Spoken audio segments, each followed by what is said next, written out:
Hello বন্ধুরা, সবাইকে good morning. তো আমি হাতে ব্রাশ নিয়ে চলে এসেছি সোজা ব্রাশ করব বলে। এত রোদ্দুর বলবার মতো নেই, খুব গরম লাগছে। আর রোদ্দুর দেখেছো, সকাল 9টার সময় কত রোদ, আর কষ্টও হচ্ছে গরমে। আর সোজা পুরো একদম কলতলায় চলে এসেছি ব্রাশ ট্রাশ করে একবারে মুখ চুখ ধুয়ে যাব বলে। কারণ রোদ তো বারবার করে বেরোতে ভালো লাগে না, এত গরম পড়েছে, তার মধ্যে বারবার বেরোলে আরও শরীরটা খারাপ করে। আর মানে সকালবেলা ঘুম থেকে উঠলে মনে হয় কত যেন বেলা করে ঘুম থেকে উঠছি, কেন এত রোদ বলবার মতো নেই, পুরো প্রচণ্ড রোদ। তো আমি মুখটা ধুয়ে চলে এসেছি, ব্রাশটা করে এলাম, মুখ টুক ধোয়া হয়ে গেছে। চলো একটু টাইমটাও হয়ে গেল, ঘুম থেকে ওঠার পরে মানে বললাম ব্রাশ করতে যাবো, তখন ব্রাশ করতে যাইনি, শরীরটা ভালো লাগছে না, শুয়েছিলাম। তাই জন্য এখন ব্রাশটা করে চলে এসেছি, মুখ চুখ ধুয়ে নিয়েছি, কিছু খেয়ে নিই, শরীরটা ভালো লাগে না, গাটা ঘুরাচ্ছে, খাইতে বলে কারেন্টটাও চলে গেল আমার এদিকে। তো কিছু খেয়ে নিয়ে গিয়ে, এত গরম পড়েছে আর থাকা যাচ্ছে না ঘরের ভিতরে, মানে কারেন্ট চলে গেলে কী অবস্থা হয় সেটা বুঝতে পারছি ভালো করে। আর ঘর পুরো একদম অন্ধকার হয়ে যাচ্ছে। খেয়ে দিয়ে মুখটা মুছে নিয়ে খাওয়া দাওয়া করে নিই কিছু টিফিন করবো বলে, তাই জন্য নিয়ে এসেছি। তো কিছুই নেই, এতে একটা রুটি আছে আর একটু আলু সিদ্ধ আছে, কারণ গরমে আমি কিছু খেতে পারছি না, তাই মা আলু সিদ্ধ করে দিয়েছে। খুবই কষ্ট হচ্ছে, মানে ভাত তো খেতেই পারছি না, রুটি নিলেও বমি পাচ্ছে, গরমে কিচ্ছু খাওয়া যাচ্ছে না, সব কিছু বাজে লাগছে খেতে।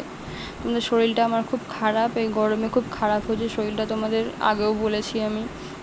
আমার কিছুই ভালো লাগছে না, না বসতে ভালো লাগছে, না ঘুমাতে, না খেতে, কিছুই ভালো লাগছে না। গরমে শরীরটা খুব অস্থির করছে। পাখার তলায় বসে পুরো খাটের ওপরে বাটিটা নিয়ে চলে এসেছি, তার সত্ত্বেও খুব কষ্ট হচ্ছে আমার। একখানা রুটি নিয়ে মনে হচ্ছে কত নিয়ে ফেলেছি, খেতে পারছি না, কষ্ট হচ্ছে। তো বন্ধুরা, যাই হোক, তোমরা আমার ভিডিওগুলো দেখো, ভালো লাগলে একটা লাইক করো, আমার পাশে থেকো। মানে রুটিটা খেতে গিয়ে আমার বমি পেয়ে যাচ্ছে, তোমরা বুঝতেই পারছো, ভালো লাগছে না, এত কষ্ট হচ্ছে, আর খেতে ইচ্ছা করছে না আমার, খাবো না, হয়ে গেল খাওয়া।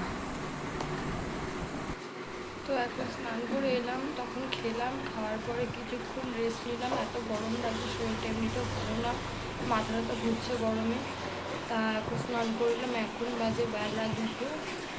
এখন খাবো না ভাবছি, পরে একটু শুয়ে নিই, তারপরে উঠে খাবো, কারণ যখন শরীরটা অস্থির লাগবে, এমনিতে খুব গরম পড়ে, খুব কষ্ট হচ্ছে, শরীরটা ভালো লাগছে না। তাই এই সদ্য স্নান করে এলাম, মাথাটা এখনও আঁচড়ানো হয়নি কিছু, তো পরে খাবো ভাবছি। এখন কোনোরকম ঝোলটাকে এখানে থাক, শুয়ে পড়ি, পরে উঠে খাবো বিকালের দিকে।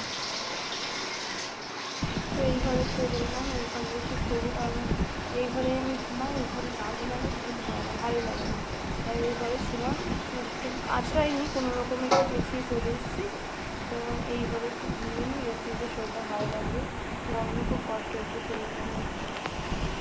তো দুপুরে তো খেলামই না, বিকালেও খেলাম না, পুরো চোখ টোক ঢুকে, দেখো দেখলেই বুঝতে পারছো কেমন শরীরটা খারাপ হয়ে গেছে গরমে। তাই পুরো রাত্রিবেলা ভাত খেতে বসেছি, কটা বাজে এখন, 7:30 বাজে হয়তো, সেই দুপুরের খাবার এখন খাচ্ছি কটা ভাত।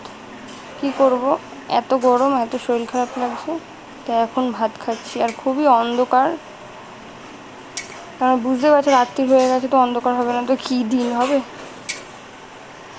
সেই তখনেরটা এখন খাচ্ছি। গরমের চাপে পড়ে গরমে পুরো মরে যাচ্ছি, সিদ্ধ হয়ে যাচ্ছি, তাই এখন সে দুপুরের খাবার এখন খেতে বসেছি। এখন রাত্রির বাজে হচ্ছে 7:40, কটা ভাত খেয়ে এলাম ওই ঘর দিয়ে, এই ঘরে আসলাম, একটু ইচ্ছা হলো একটু সাজুগুজু করবো, একটু ইচ্ছা করলো মনে, তাই জন্য চলে এলাম এই ঘরে। এখন ওই ঘর দিয়ে আসলাম, খুব অন্ধকার বাইরেটা, এই দেখো। হ্যাঁ ঠিক আছে। আর হ্যাঁ, আর মা ওদিকে বলছে দরজাটা ভেজিয়ে বসে থাক, অন্ধকারের মধ্যে এসছি তো, তাই জন্য মা আবার দেখতে এসেছিলো। তো একটু হঠাৎ সাজুগুজু করতে ইচ্ছে করলো, তাই ঘরে চলে আসলাম, খাওয়া দাওয়া করে একটু একটু হালকা করে সাজুগুজু করে নিই ভাবছি।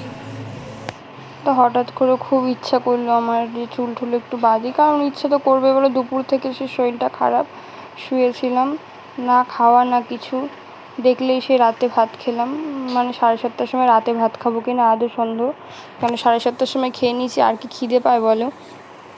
তা এখন একটু চুলটা আসেনি, কি চুলটা আবার না খেয়াল করলে আবার চুলটা না আঁচড়ালে আবার আস্তে আস্তে জট পেকে যাবে, চুল উঠবে আরও বেশি, এমনিতেই যা চুল ওঠে আমার, তার জন্য তার একটু ইচ্ছা করলে একটু সাজুগুজু করি। বিকালবেলায় বেরোই যেভাবে সেভাবে একটু বেরোনো হলো না, তাই রাত্রিরে মনে পড়লে একটু সাজের কথা, তাই একটু হালকা একটু সাজুগুজু করে নিই। আর চুলগুলোর কথা কি বলবে, স্ট্রেট করেছিলাম 2 বছর আগে, দেখো পুরো কুঁকড়ে গেছে ওপরের দিকটা, আর নিচটা পুরো স্ট্রেট আছে, মানে ওই ওপর থেকে চুলগুলো বেড়েছে না, এই জন্য ওই ওপরেগুলো কোঁকড়া চুল, আর দেখো নিচেরগুলো এখনও স্ট্রেট রয়েছে। ভাবতে পেরেছো স্ট্রেট চুল কত মানে মানে কত দিন যায়, 2 বছর হয়ে গেল দেখো, তাও দেখো নিচের চুলগুলোকেও বলবে নিচের চুলগুলো স্ট্রেটই রয়েছে। আমার চুল কিন্তু কোঁকড়ানো, বুঝলে, তাই জন্য দেখে বুঝতে পারছি চুলগুলো পুরো এখনও স্ট্রেট রয়েছে।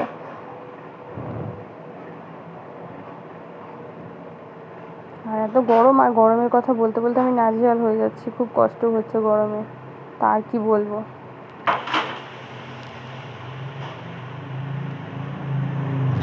এই টিপগুলো মায়ের কিন্তু দেখে খুব পছন্দ হয়েছিল, যেদিনকে নিয়ে এসেছিলো ভেবেছিলাম পরবো একটা, আর পরা হয়নি, তাই আজকে একটু পরে শখটা মিটিয়ে নিই, কেন যেটা শখ করে সেটা মিটিয়ে নিতে হয়, তাই জন্য মিটিয়ে নিলাম, একটু দেখে নিলাম কেমন লাগছে। তো হয়ে গেল আমার সাজুগুজু, এই সাজুগুজু করলাম এতক্ষণ ধরে, একটু এরকম কোনো রকম একটু করলাম, কী বলতো বিকালবেলায় বেরোই তো একটু সাজুগুজু করে বাইরে, সেটা করা হয়নি, বেরোনো হয়নি, এত গরমে ভালো লাগছিল না, রোদ আর কমছিল না, এর জন্য বেরোনো হয়নি। তাই হচ্ছে এখন এই 1:45 নাগাদ একটু চুল বাঁধলাম, আর একটা টিপ করলাম, লিপ জেল দিলাম, আর কিছু করিনি। মুখ টুক ধুইনি, মুখ বিকালবেলা ধুয়েছিলাম, কেন ঘেমে গেছিলাম তো গরমে, এর জন্য মুখটা ধুয়ে ফেলেছিলাম, আর ঘরে ছিলাম, কিছু করিনি, তাই এখন একটু করলাম।